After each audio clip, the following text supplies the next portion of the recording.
India, I am Akshay Dongre and you're watching our special program Voice of the Global South, a show that brings to you stories, news, achievements and concerns of a rising aspirational world.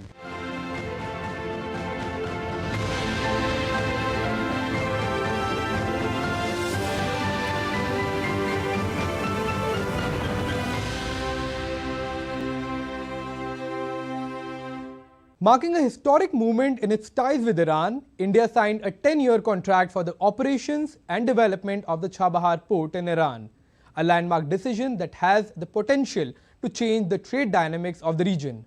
The agreement enables India and Iran to expand their footprint in the global supply chain and maritime sector.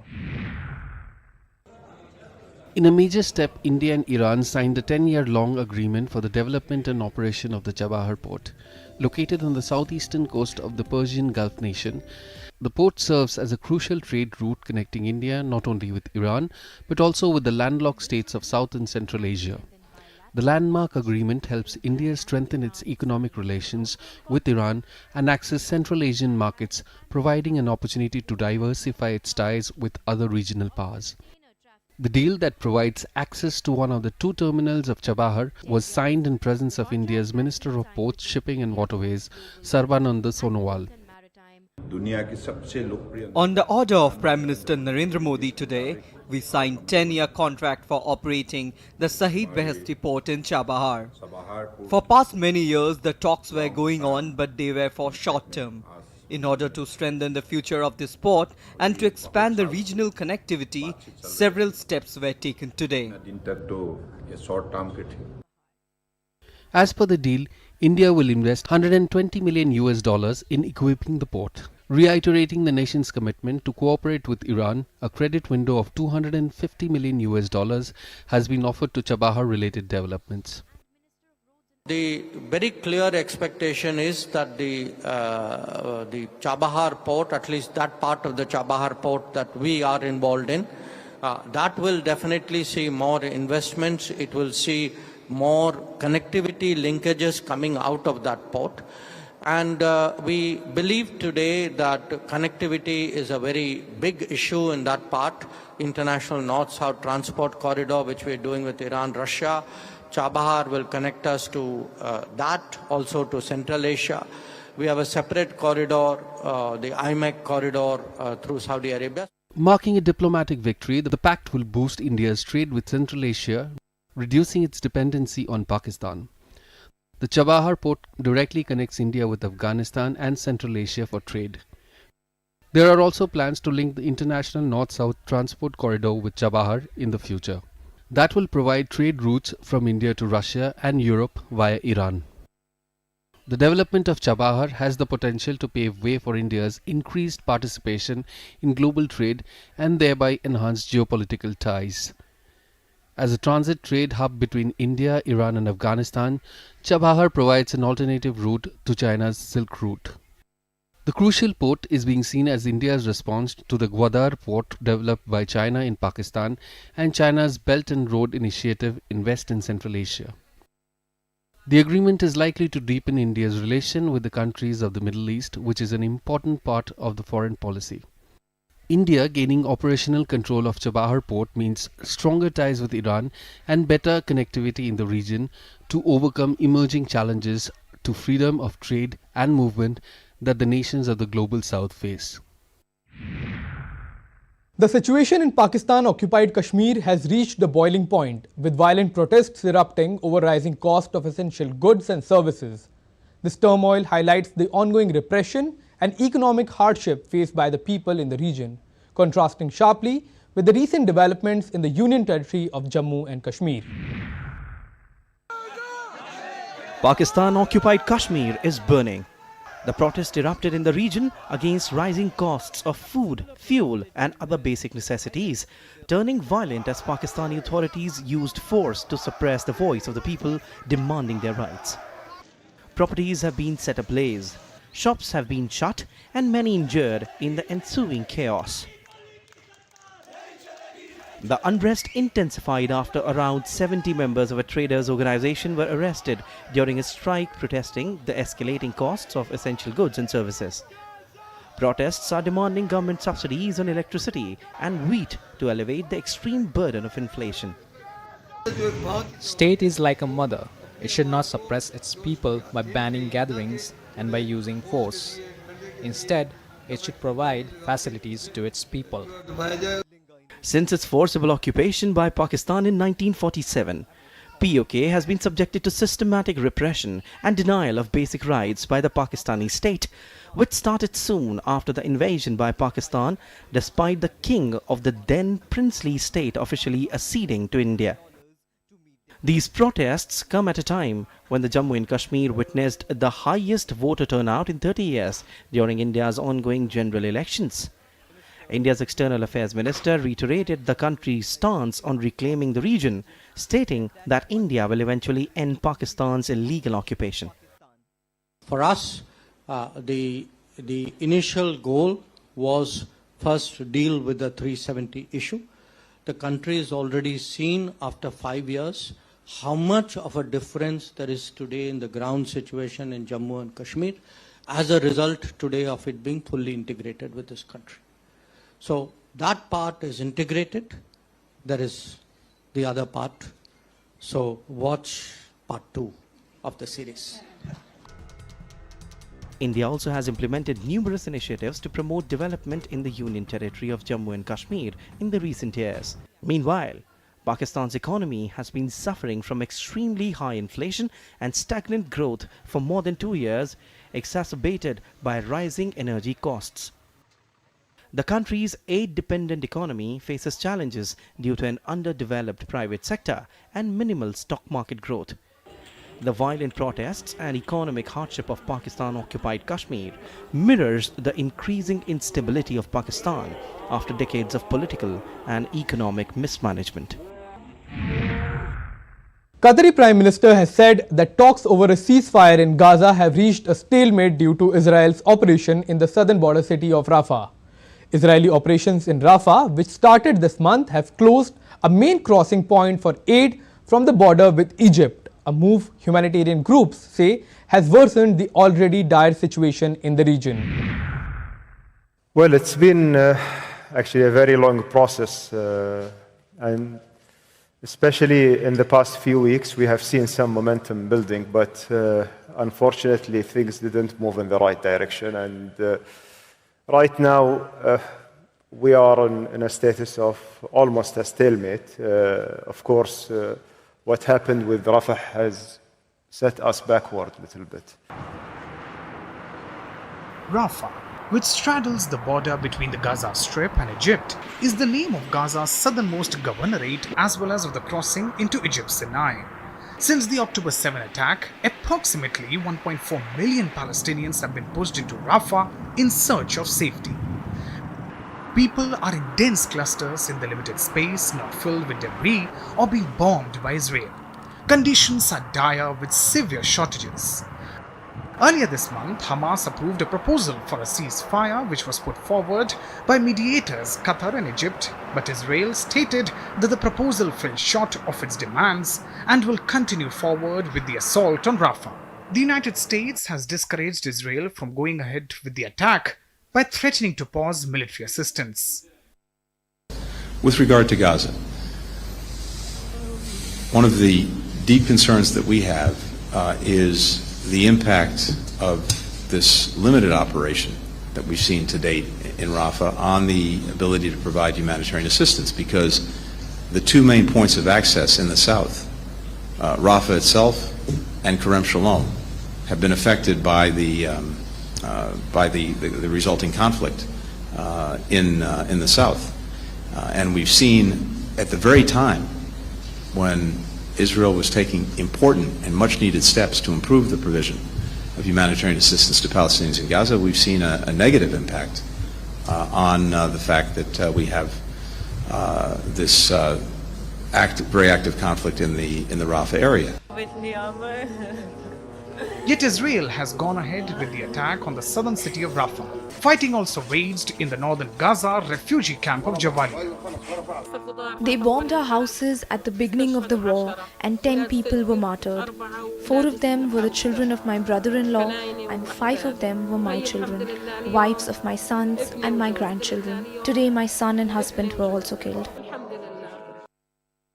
Currently, the ceasefire talks have reached an impasse. Ismail Hania blamed Israel for the current ceasefire negotiation deadlock, saying their amendments on the proposal introduced by mediators led the negotiation into a stalemate. We recently announced our agreement to the proposal presented to us by brothers in Egypt and Qatar, which was known to the American administration and followed upon. But the occupation responded to this proposal by occupying and controlling the Rafah crossing and actually starting the aggression in the Rafah area and entering the Jabalia camp and the Zaytown neighborhood in Gaza City. And they made amendments to the proposal and put the negotiations at an impasse.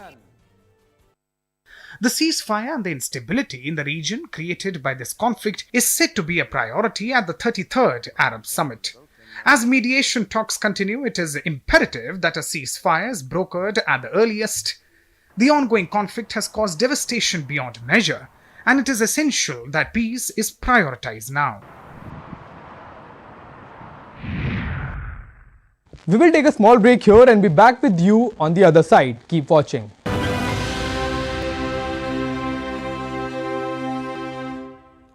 In a world that never stops, where information shapes our reality, one app stands out, helps you stay ahead of time. Introducing the DD India app, your gateway to a world of news right at your fingertips. Your most trusted source of news goes global, goes digital. Explore a world of options, top stories, live updates, in-depth analysis and more. Stay informed wherever you are. Real-time alerts keep you ahead of the curve always. The DD India app, connecting you to the world one story at a time. Download now and explore the world of knowledge, insights and authentic information.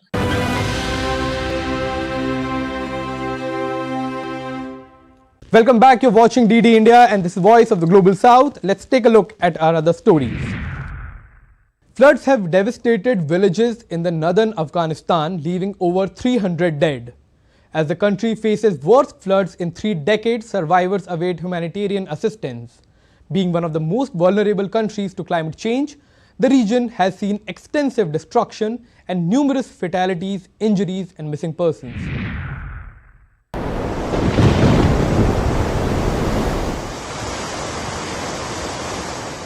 Over 315 are dead and thousands displaced after flash floods wreaked havoc in northern Afghanistan, causing mass casualties and widespread devastation. Intense rainfall resulted in a significant humanitarian crisis as mud swept across villages and agricultural areas in different provinces. Residents struggled to find their loved ones, as many parts remain buried in sludge and debris. It's my nephew's grave. That is my father's grave, and my brother and sister were buried over there. My father and nephew were dead when the house was collapsed by the floods. I was able to take them out under the debris after the floods hit the house, but wasn't able to dig out the other 3 of my loved ones. The country is already grappling with the aftermath of several earthquakes and severe flooding earlier this year. Thousands of homes have been destroyed, livestock is washed away in floodwater, and there is scarcity of basic necessities for survival. Authorities are trying their best to make ends meet by providing relief materials to the affected people. We have already shown our readiness. We have sent the available food and non-food materials to the affected provinces. But unfortunately, due to the continuous and heavy rains in the affected areas, the efforts were affected. The assistance sent to many of these provinces were distributed to the affected people. We sent food and other assistance from Kabul to Baghlan province, which suffers the most, and also some materials that we had in Mazar-e-Sharif were also sent there. Currently, some of our fellow citizens and charity organizations have also been stepping up and assisting the affected families. Ghulam Hussain, a farmer from the northeastern Baghlan province, has flood water sediments left over his agricultural land. His concern is the challenge his family members will face in deciding what crop can they grow going forward. These are all my agricultural lands. I used to plant wheat and hing, but now all my lands are destroyed and it is impossible to fix it to the way it was. Survivors are left with streets coated with mud, homes destroyed, cattle wiped out, and damaged infrastructure. Amid shortfall of aid, families affected by the deluge recount their harrowing experience and stressed shelter and essentials requirements. We do not have any option. We will wait here and see what God will do for us. The country is prone to natural disasters. The United Nations considers Afghanistan as one of the most vulnerable countries to climate change. There is an urgent need to call for support from humanitarian agencies to address the immediate needs of survivors in the underdeveloped regions of the global south. The impact of floods and landslides in Kenya is devastating, with stories of survival and loss highlighting the human cost of these natural disasters. The situation is further compounded by the looming threat of another cyclone called as Hidayah, raising fears of even more destruction in the region. With over 200 deaths and thousands displaced, the road to recovery for these communities will be long and arduous. Now, more than ever, international support and solidarity are crucial to help these affected regions rebuild and recover. Kenya is facing a crisis of unprecedented proportions. Torrential rains, relentless floods, and devastating landslides have left a trail of destruction in their wake. When I opened the dining room door, the water gushed in and made its way through the kitchen. That is how I got out of the house. My husband was forced back into the house by the water, and by that time the house had already started coming down. He managed to quickly maneuver and get out. My daughters, who were in the next room, were swept out of the house by the force of the water. I saw two motorbikes. The first one managed to cross the road before the soil caved in. The second motorbike was not so lucky because the rider got caught by the landslide as he tried to turn back. I saw that and started screaming for the help. Since March, the country has been grappling with catastrophic weather events, resulting in over 200 deaths and displacing thousands from their homes. For example, this is her child's jacket. That's her mattress. That there is her broken bed. That was her roof, and over there we can see some material that belonged to her. That is why we suspect that she is buried here. My last born daughter, who was holding on to my back while we were in the water, was begging me to not leave her. I reassured her and asked her to hold on to the nearby floating debris. Unfortunately, she is gone now. My eldest daughter is in hospital at Maimahiu, but the rest... Now, on the top of the current catastrophe, Cyclone Hidayah looms on the horizon, raking up fears that the situation could worsen, compounding the already dire circumstances faced by communities across Kenya. In the midst of these crises, India became one of the first nations of the global south to extend a helping hand by dispatching essential medical supplies and equipment to support the flood-affected communities. But it's not just Kenya that's suffering. Across East Africa, floods and other extreme climate events have displaced thousands, including refugees fleeing drought in neighboring Somalia. I have never seen flooding like this. The water has never been this high. We were growing rice over there. This has been a bad year.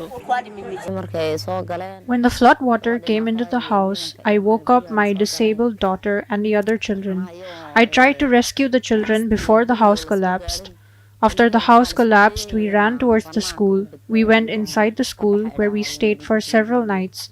The water has receded, but we have nowhere to return to.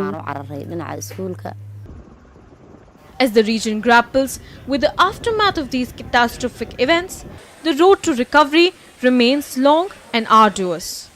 With homes destroyed, livelihoods shattered, and lives lost, the urgent need for support and solidarity is paramount. In the face of adversity, it's the collective efforts of nations, organizations, and individuals that offer hope. The United Nations is warning that nearly 55 million people in West and Central Africa will struggle to afford food in coming months. Nigeria, Ghana, Sierra Leone, and Mali are reported to be among the hardest hit countries in Africa. The UN attributes economic difficulties such as double-digit inflation and low local production as significant factors contributing to the crisis.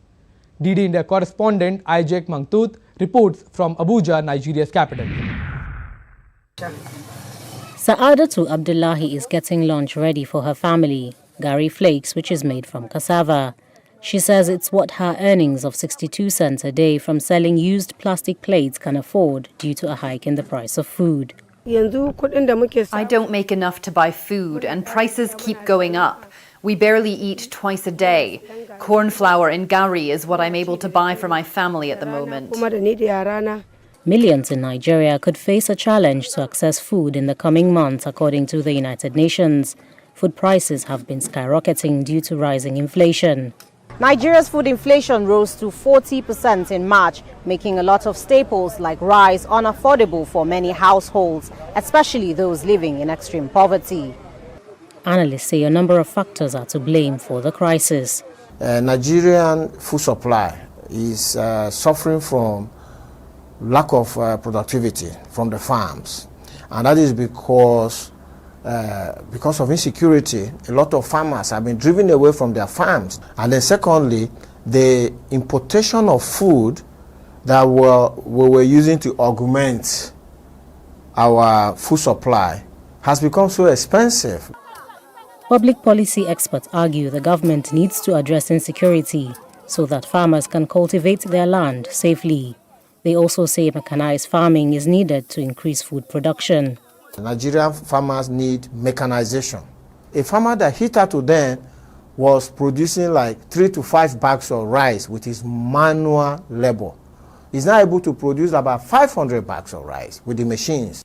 In March, Nigeria's Agricultural Ministry said it signed a memorandum of understanding with a U.S. company to provide 2,000 tractors a year for the next 5 years to help increase production, while the military has promised to tackle insecurity this year. For now, Sa'adatu is hoping to make more money selling these used containers to continue providing for her family. Ajek Mangut in Abuja, reporting for DD India.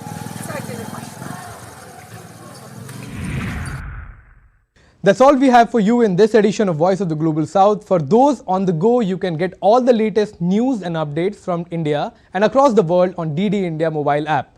The application is available on both Android and iOS platforms. Scan the QR code on your screen to download. You can also connect with us on Facebook, X and Instagram, and also check out our website ddindia.co.in. That's it from our side. Goodbye and keep watching DD India.